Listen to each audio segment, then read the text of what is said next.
What is going on, you guys? Welcome back to the channel. I'm going to go ahead and tell you this video is probably going to be a little bit all over the place, but I'm going to get you up to speed on what we got done this past week.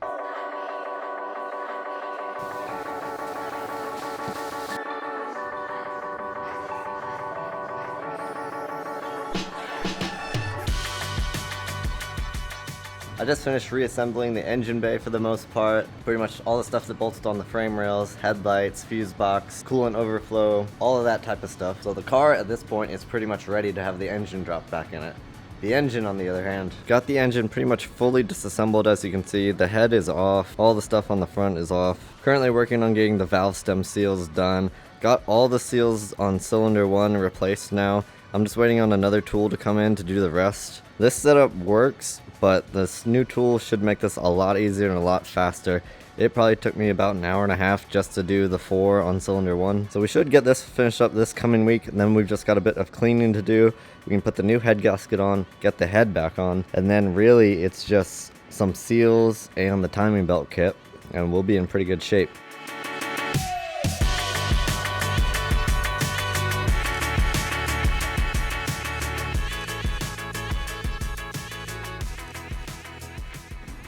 Alright, here's the setup I've got going on this engine bay. Pretty much all the wiring is unclipped. I've wrapped it over the fenders as best as I could and tied them down with tape. I've got AC lines and stuff down here pulled away from the frame rail, as well as the brake lines on the firewall. A lot of this stuff in here is going to end up getting masked, and I'm going to show you guys a nice trick to doing that once we get to that point. But yeah, for as far as not messing with AC or brakes, because I don't really want to bleed the brakes, this is what I'm going to rock on this. I've definitely gone more involved in the past with taking things out of the bay before painting it, but this will definitely be good enough. By the time everything goes back in, a lot of this is going to get covered up, so it should be good. I'm not going to stress it too much on this. Basically what I'm going to do now is take a red Scotch-Brite and scuff the engine bay, everything that's going to get painted. Once that's done, it's pretty much masked stuff up, and we'll be spraying some paint.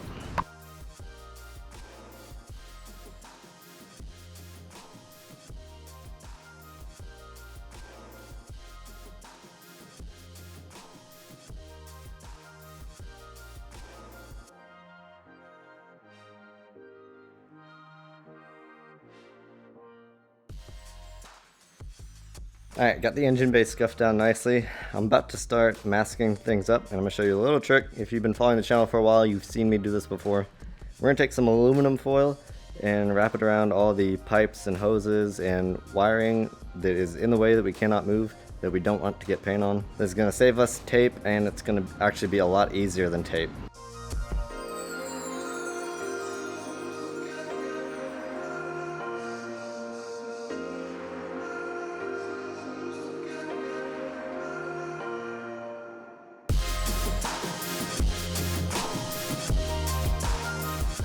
Alright, it is go time on this engine bay now. Just got the coilovers out. That was like the last pain in the butt thing we had to do. Everything's masked. We're just finishing up small little odds and ends right now. What we're going to do now is grab plastic, cover the whole car. You can see where I've kind of like outlined the engine bay. We're just going to cover the whole car with plastic, cut out around these edges here, and we'll just leave the bay exposed.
We've also got Cole's white 97 NA Miata here that's going to be coming to Miatas at the Gap with me as well. And if you remember those Megan Racing Coilovers we put on the NB project, those are actually going to be going on this car. I'm going to do that today, upgrade him off of those old Racelands. I've gotten as far as I think I can on my car today, so I'm going to go ahead and pull this in and get this done.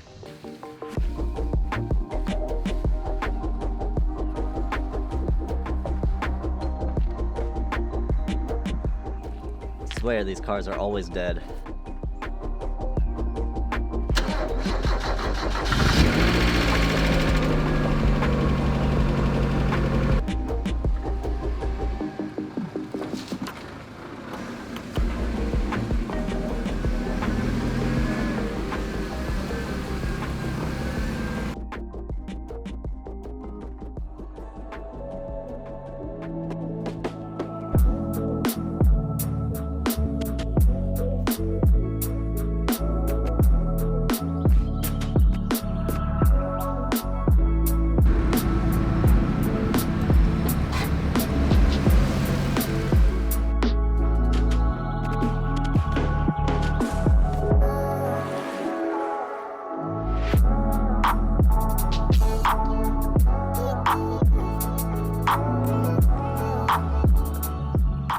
Alright, just got the coilovers wrapped up on Cole's Miata. Rides way cleaner, looks better. This is sitting a little bit lower than he had it before on the Racelands just because they rode so soft. He actually ended up raising it up just so he didn't have to deal with rubbing and all that stuff all the time. So I think he actually has a new set of wheels on the way that we're going to put on before Miata's at the Gap. So this setup is going to change and get dialed in even further. But for now, this is good. I think this is where I'm going to wrap this video. Next week, we're going to roll along with the engine on my car.